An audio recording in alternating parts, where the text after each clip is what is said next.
अंदर की खबरें, धमाका खेज खबरें। ठीक है जी। और आज आपको सबसे पहले बताएंगे 18वीं आईनी तरमीम की हकीकत, जिसकी वजह से 17 वजारतें या तो ख़त्म हुई या सूबों को मुंतकिल हुई, लेकिन रौला रप्पा आज तक है। उसकी कुछ हकायक आपके सामने रखेंगे। इस मामले के ऊपर जो हमारी मुक़तदरा है, जिसको हम इस्टेब्लिशमेंट कहते हैं, उनका जो मौक़िफ़ है वो आज की जो मैं आपके साथ इंफॉर्मेशन शेयर करूँगा, उसको अगर देखा जाए तो वो जो मौक़िफ़ है वो उनका दुरुस्त जो है वो नज़र आता है। बड़ी इम्पोर्टेंट बात है।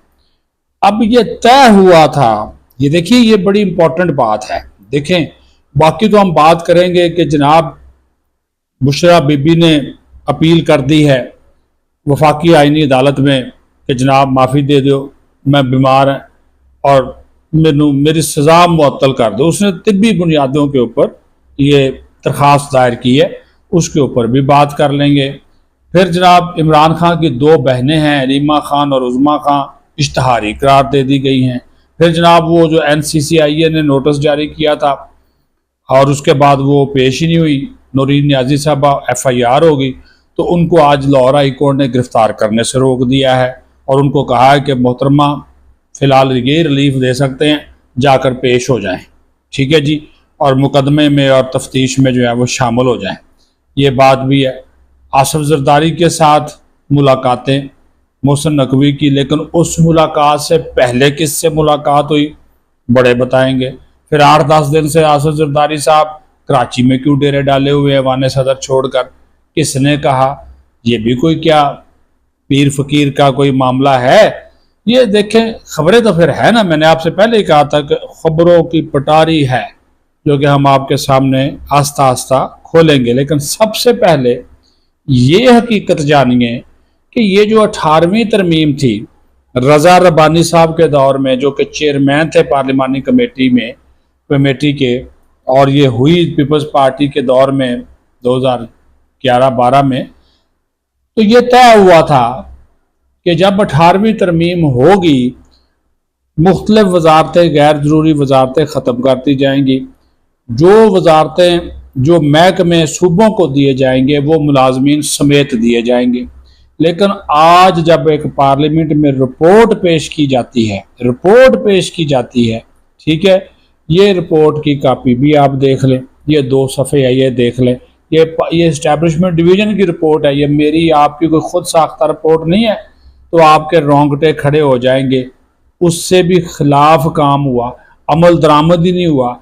अब आप ये देखिए, 17 वजारतें, टोटल मुलाजमीन जो इनके जाने थे सूबों के पास, वो जाने थे 50,411। कितने? 50,411 मुलाजमीन इन 17 वजारतों के, जो कि ख़त्म कर दी गई वफाक से और सूबों के हवाले कर दी गई। तो उनके इस 50,411 मुलाजमीन भी सूबों के पास जाने थे और इनके वसाइल भी और इनका बजट भी वो भी सूबों के पास जाना था। ये 18वीं तरमीम के बाद जो अभी तक रफड़ पड़ा हुआ है, कुछ चीज़ें अभी तक सेटल नहीं हुई। ठीक है जी, जो वजारतें सूबों को चली गई उनके पैसे आज भी वफाक दे रहा है, जो कि ज़ाहिर है बहुत से ऐसे प्रोजेक्ट्स हैं जो कि इंटरनेशनल फंडिंग से चलते हैं, पॉपुलेशन का है, हेल्थ का है, एजुकेशन का है, तो उस वजह से वो फिर मुख्तलिफ नामों से वजारतें दोबारा वफाक में आ गई। अब जो इन 50,411 जो मुलाजमीन वजारतों समेत सूबों के पास जाने थे, आप हैरान होंगे ये सुन के कि इनमें से सिर्फ 6,696 मुलाजमीन सूबों को मुंतकिल हुए, सिर्फ 6,696। 43,715 वफाक में आज भी मौजूद हैं। 43,715 वफाक में आज भी मौजूद। ये है 18वीं तरमीम की हकीकत। और ये जनाब, ये पार्लिमान को बताया जा रहा है, ये उसी पार्लिमान को बताया जा रहा है जिस पार्लिमान ने इस 18वीं तरमीम के ऊपर मोहर सबत की थी। उसी पार्लिमान को बताया जा रहा है कि हमने आपके अहकामात पे अमल दरामद नहीं किया, हमने आपके अहकामात रद्दी की टोकरी में फेंक दिए। ठीक है जी। ख़त्म शुदा जो अदारे थे, जो ख़त्म शुदा, कुछ इदारे ख़त्म भी तो कर दिए गए ना, तो उनके 577 मुलाजमीन वो भी वफाक ने अपने पास रख लिए। कुछ मुंतकिल वजारतों के मरकज़ी सेक्रेटेरिएट इस्लामाबाद में थे, उन सेक्रेटेरिएट में 2869 मुलाजमीन काम कर रहे थे, वो भी वफाक के पास हैं। उनका बजट, उनकी तनख्वाहें, उनकी मराद, उनका TADA वो आज भी जो है वो वफाक दे रहा है। जो मुंतकिल हुए अब सुन लें, सेहत डिवीज़न के मुलाजमीन हुए हैं जी 2909, सोशल वेलफेयर के 1700, तालीम के 761 और बहबूद आबादी के 407। ये टोटल मिलाकर हो गए जनाब आला 6696 ये टोटल हो गए। ठीक है जी। 2869 जिस तरह मैंने बताया मरकज़ी सेक्रेटेरिएट में काम कर रहे थे, ये वहाँ के वहाँ ही मौजूद हैं, वफाक के पास ही मौजूद हैं। ये है आपकी 18वीं तरमीम की हकीकत। तो फिर ये 17 वजारतें सूबों के हवाले क्यों की गई, जब इनके मुलाजमीन अपने पास रख रहे हैं, जब इनका बजट आपने देना है, तनख्वाहें इनकी देनी है, और फिर उन्हीं नामों से वो वजारतें आज भी काम कर रही हैं। क्या तालीम की वजारत वफाक में नहीं है? कौमी तालीम व पेशा वराना तरबियत के नाम से वजारत वफाक में आज भी मौजूद है। सेहत, कौमी सेहत, ठीक है, और रेगुलेशंस के नाम से वजारत आज भी मौजूद है। ठीक है जी। फिर आगे जनाब मुख्तलिफ जो आपने रखे हुए हैं ये वेलफेयर के या बहबूद आबादी के, बहबूद आबादी का एक प्रोजेक्ट अब वज़ीर-ए-आज़म ने वो पूरी कौंसल ही बहाल कर दी, अभी उसके आर्मी चीफ और फील्ड मार्शल भी उसके मेंबर बन गए। तो ये देख लीजिए, तो ये जनाब है 18वीं तरमीम की हकीकत। तो इस्टेब्लिशमेंट इसके ऊपर अगर रौला डाल रही है तो ठीक डाल रही है, इसके ऊपर नजर सानी होनी चाहिए कि जब वजारतें 17 ख़त्म हो गई तो मुलाजमीन उनके जाने थे, नहीं गए, और कई के तो आज तक रूल्स ही जो है वो नहीं बने। अच्छा जी। इंसदाद दहशत गर्दी की अदालत ने 4 अक्टूबर के एहतजाज के केस में इमरान खान की दोनों बहनों अलीमा खान और उज़मा खान को दे दिया इश्तहारी करार। दोनों के दायमी वारंट गिरफ्तारी भी जारी कर दी और दोनों की जायदाद की तफसीलात भी तलब कर रही हैं, है ना बड़ी खबर।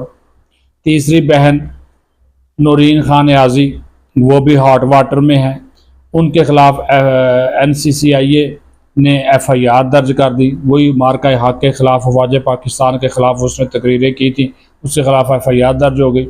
उसे लाहौर हाई कोर्ट से रुजू कर लिया, तो लाहौर हाई कोर्ट ने उनकी गिरफ्तारी से तो रोक दिया है, लेकिन उनको ये हुक्म दिया है कि मोहतरमा जाइए, जाकर तफ्तीश में शामिल होइए और अपना नुक्ता जो ट्रायल कोर्ट है वहाँ पर जाकर आप पेश हो जाएँ।